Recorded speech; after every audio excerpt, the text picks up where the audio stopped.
Assalamualaikum warahmatullahi wabarakatuh. Kembali lagi kita di pelajaran bahasa Indonesia. Kita masih melanjutkan materi teks eksplanasi. Minggu lalu kita semua sudah belajar mengenai pengertian dari teks eksplanasi dan pola pengembangan dari teks eksplanasi. Saya ulangi sekali lagi dari pengertian dari teks eksplanasi, yaitu teks yang menjelaskan mengenai apa sebab terjadinya sesuatu dan akibat dari fenomena atau peristiwa yang terjadi, baik fenomena alam maupun fenomena sosial. Atau secara singkatnya, teks eksplanasi tersebut isinya menjabarkan mengenai sebab dan akibat atau hubungan kausalitas dari fenomena yang terjadi. Lanjut, kali ini kita akan mempelajari struktur dan kebahasaan dari teks eksplanasi. Kompetensi dasarnya, pengetahuan 3.22, menganalisis struktur dan kebahasaan teks eksplanasi berkaitan dengan bidang pekerjaan.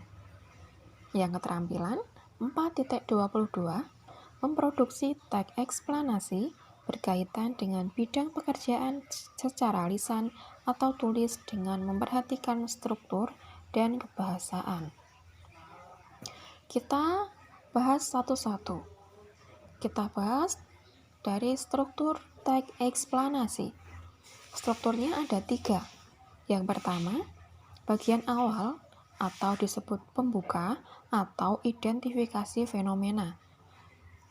Yang kedua, bagian isi atau uraian penjelasan atau proses kejadian. Yang ketiga, bagian penutup atau kesimpulan atau ulasan. Kalian jangan bingung jika kalian membaca buku 1. Bagian awalnya disebut pembuka, tapi di buku lain identifikasi fenomena. Namanya yang berbeda, tapi isi-isinya sama. Kemudian kita akan jelaskan satu persatu. Dari yang pertama, bagian awal atau pembuka atau identifikasi fenomena. Bagian ini berisi identifikasi mengenai peristiwa yang terjadi, baik fenomena alam atau sosial, atau berisi pengertian, definisi tentang peristiwa atau fenomena. Di sini saya berikan contoh dari bagian awal atau pembuka atau identifikasi fenomena. Judulnya adalah Rupiah Melemah. Nah, ini kutipannya bagian awal. Rupiah merupakan mata uang kebanggaan seluruh masyarakat bangsa Indonesia. Setelah melalui sejarah panjang, akhirnya tahun 1949 rupiah resmi menjadi mata uang kebangsaan Indonesia. Nah, kutipan teks tersebut contoh dari bagian awal atau pembuka atau identifikasi fenomena. Bagian tersebut menjelaskan mengenai pengertian atau definisi dari rupiah. Paham ya? Kemudian, bagian kedua strukturnya yaitu bagian isi atau uraian penjelasan atau proses kejadian. Bagian ini berisi penjelasan proses kejadian peristiwa atau menguraikan tentang sebab-sebab dan akibat terjadinya peristiwa atau hubungan kausalitas sebab akibat. Dari bagian isi ini, isinya nanti menjelaskan mengenai sebab-sebab fenomena terjadi dan akibat terjadinya fenomena atau peristiwa. Di sini saya beri contoh. Ini kelanjutan dari judul yang rupiah melemah. Contohnya, ada beberapa alasan rupiah melemah terhadap dolar dan mata uang lainnya. Di antaranya adalah alasan politik, dan seterusnya. Bisa ditambahkan kalimat lagi. Di sini untuk paragraf itu hanya saya berikan 2 kalimat saja.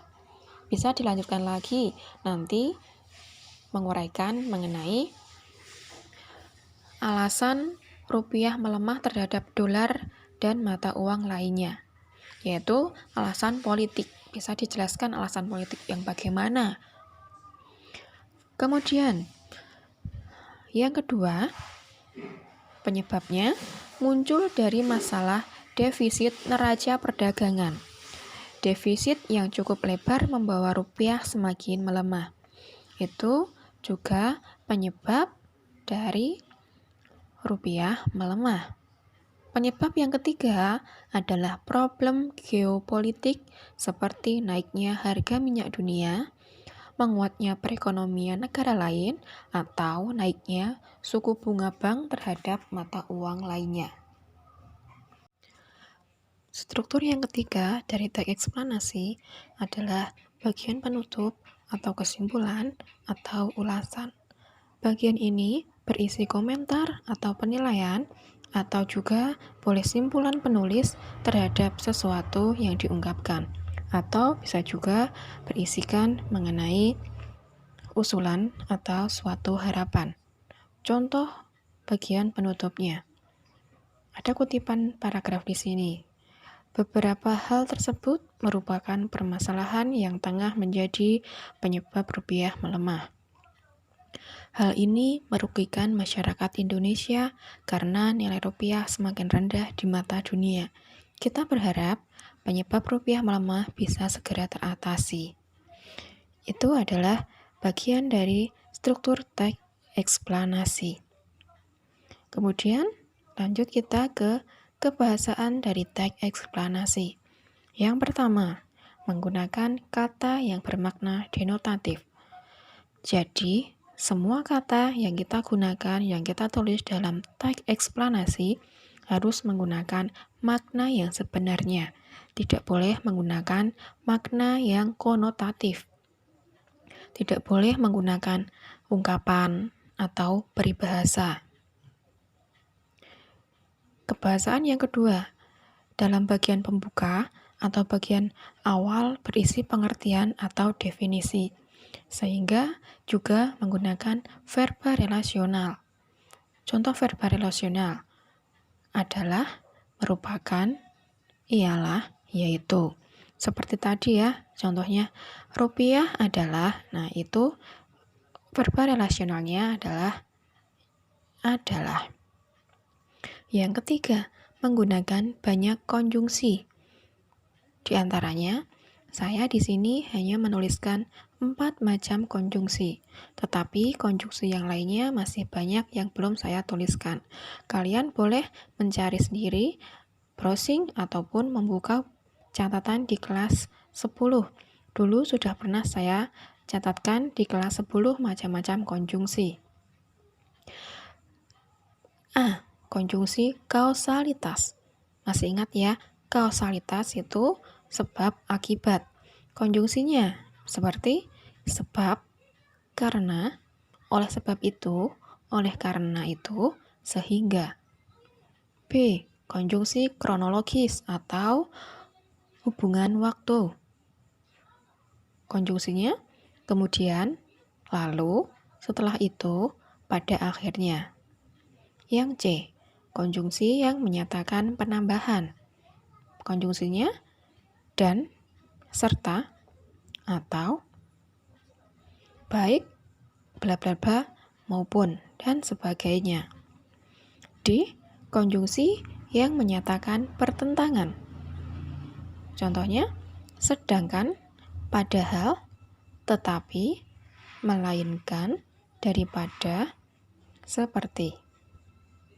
Kemudian kebahasaan yang keempat, menggunakan verba istilah teknis atau ilmiah. Misalnya, saya mencontohkan judul teks eksplanasinya banjir. Jadi, istilah teknisnya yang bisa digunakan seperti tsunami, sea wave, dan seismic. Kalau yang lainnya, bisa juga ada banyak lagi ya dari istilah teknisnya. Kemudian, kebahasaan yang berikutnya menggunakan kata ganti. Ini, itu, tersebut, dan sebagainya. Nah, itulah materi kita pada waktu ini, yaitu mengenai struktur teks eksplanasi dan kebahasaan dari teks eksplanasi. Silahkan kalian pahami dan juga kalian membuka buku paketnya di halaman 62 mengenai struktur teks eksplanasi. Kemudian untuk kebahasaan dari teks eksplanasi ada di halaman 64, ada di buku paket. Semoga apa yang saya sampaikan saat ini bisa kalian pahami, bisa menambah pengetahuan kalian. Terima kasih. Saya akhiri. Wassalamualaikum warahmatullahi wabarakatuh.